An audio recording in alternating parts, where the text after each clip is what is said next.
Hi, my name is Katharina and I work for the Girl Scouts of Black Diamond Council. Today, I'm going to read you a story about Katherine Johnson, who is really a jewel of West Virginia. She was born in White Sulphur Springs, West Virginia, and she got I believe a high school education and a college education in Institute, West Virginia. So I want to thank you for joining me as we learn about this amazing and brilliant woman.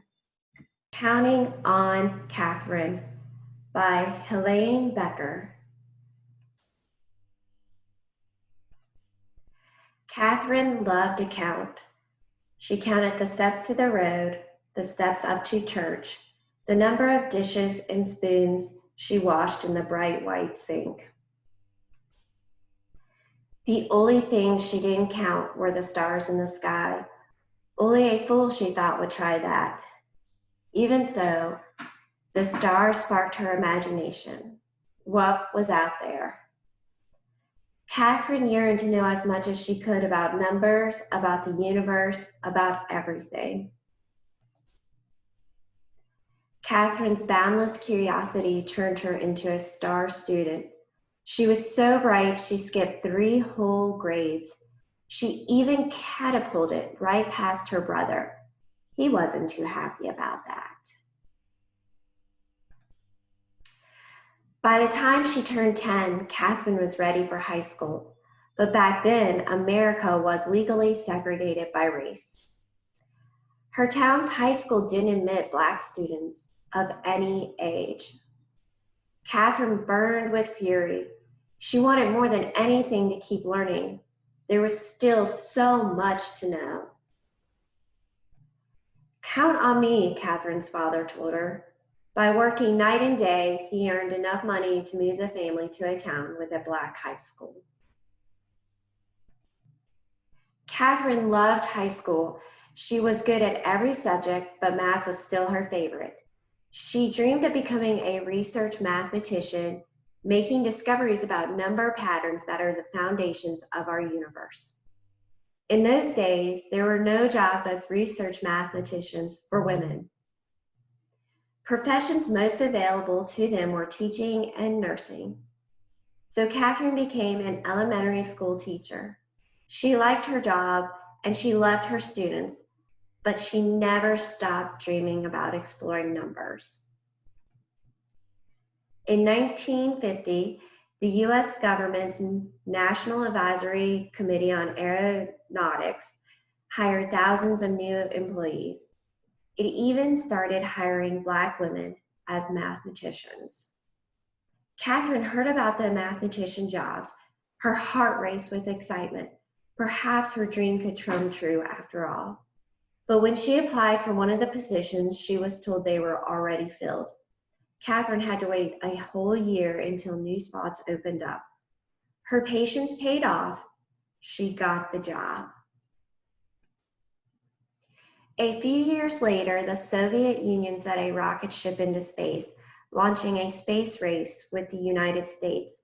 NACA was rolled into a new space agency, the National Aeronautics and Space Administration. Katherine now found herself at the heart of America's space program. She worked as a computer, calculating long series of numbers. Electronic computers were not widely used yet. All the computers were women.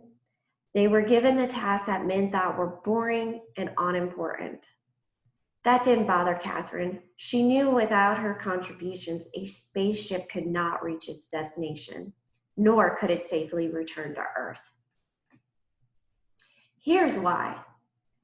Sending a rocket ship into space is like throwing a ball into the air. At first, the force of the throw sends the ball up, up, up. But as the energy runs out, the ball's path curves back towards the ground. Where it lands depends on what angle it was thrown and how high and how fast it flew. Because math is a kind of language, Katherine could ask those questions. How high would the rocket ship go? How fast would it travel using numbers? And numbers would provide the all-important answer. Where would it land? To find out, Katherine plotted the numbers she calculated on a graph. When she joined the points together, they formed a curved line. At the end of the line was Earth at the time the rocket ship launched. At the other was Earth where it would be when the ship landed. Katherine's reputation for accuracy and strong leadership skills got her promoted to Project Mercury, a new program designed to send the first American astronauts into space. And she was known for asking a lot of questions. Mercury's mission was going to be dangerous, so dangerous even the Project Star astronaut, John Glenn, refused to fly unless Katherine okayed the numbers. "You can count on me," she said. Glenn's spacecraft, Friendship 7, orbited the Earth 3 times and returned home safely. Glenn became a national hero. Katherine was promoted again.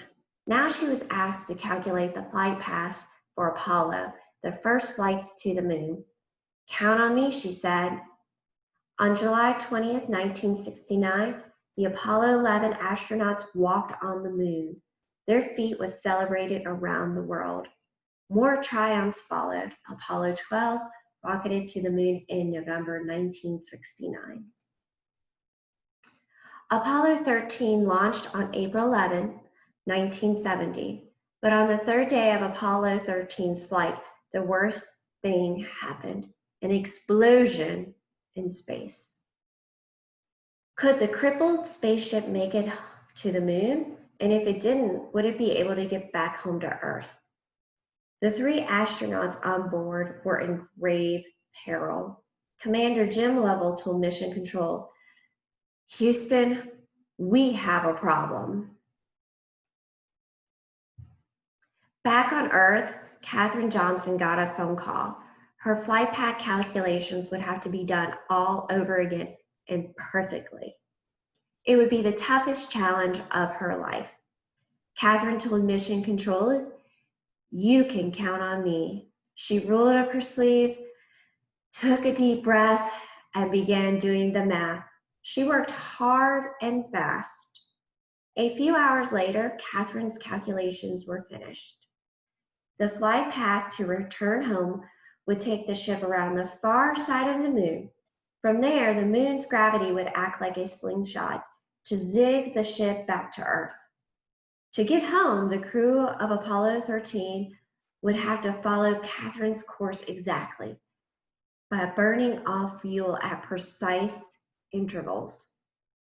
If the astronauts made a mistake, their ship would drift through space forever. Katherine waited anxiously to hear the astronauts report. Finally, it crackled over the loudspeaker. "We got it. Apollo 13 was back on track." Katherine Johnson had done it again. She'd brought Apollo 13 home. She was no longer the kid who dreamed of what lay beyond the stars. She was now the star herself. And here's some information about Katherine Johnson. If you would like to push pause and read through it with your parent, caregiver, aunt, uncle, family member, or older sibling, please take a moment to do it. She is a very amazing woman, and in 2015, she received the Medal of Freedom from President Obama. She never really liked to take all the credit herself. She was a very big advocate of teamwork, and she always said her success was because she worked as a team. It was never just her. So very cool woman from West Virginia, and original mountain mama for sure. So I want to take this moment again and thank you guys for joining the Girl Scouts of Black Diamond for a moment of storytelling. If you're not a Girl Scout and you're interested in registering or finding out any more information on how to become a Girl Scout, you can always visit our website at www.bdgsc.org, or you can email our customer care team at customercare@bdgsc.org, or call our phone at 304-345-7722. We look forward to seeing you again. Bye.